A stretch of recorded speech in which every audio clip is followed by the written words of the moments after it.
আসসালামু আলাইকুম রহমতুল্লাহ। প্রিয় ফিলিস্তিন, প্রিয় গাজা, আমার ভাই বোনেরা, কাবার মালিকের কাছ থেকে দোয়া করছি আল্লাহ সুবহানাহু ওয়া তাআলা কাবার মালিক যেমন হস্তিওয়ালাদেরকে দমন করে কাবাকে হেফাজত করেছিলেন, আল্লাহ সুবহানাহু ওয়া তাআলা মেহেরবানি করে যেন আমার ফিলিস্তিনকে হেফাজত করে, আমার গাজাকে হেফাজত করে, আমার ভাই বোনদেরকে হেফাজত করে।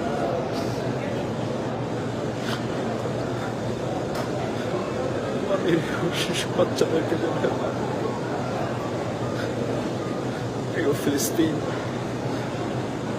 আমরা কাবার এই চত্বরে আছি, আমাদের শরীরটা এখানে পড়ে আছে, আমাদের হৃদয়টা তোমাদের সাথে আছে। আমরা আসবো, আমরা হয় তোমাদের সাথে গাজী হব, আমরা হয় তোমাদের সাথে শহীদের কাতারে মিলিত হব।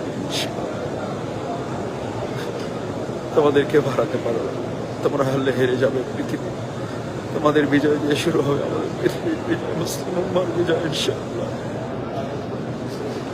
ইনশাআল্লাহ ইনশাআল্লাহ ইনশাআল্লাহ। প্রিয় ফিলিস্তিন, ফিলিস্তিনের জন্য পুরো পৃথিবী মুসলিম উম্মাহ একত্রিত হওয়া খুব জরুরি হয়ে পড়েছে। কালকে আমাদের দিন আমরা আল্লাহর কাছে কি জবাব দিব, কি বলবো? আমরা কথা বলবো, তারা রক্ত দিয়েছে, চোখে পানি দিয়েছে। ফিলিস্তিন, আমার প্রিয় ফিলিস্তিন, আমার প্রিয় ফিলিস্তিন, আল্লাহ আমাদের প্রিয় ফিলিস্তিনকে দয়া করুন। আল্লাহ ফিলিস্তিনকে দয়া করুন।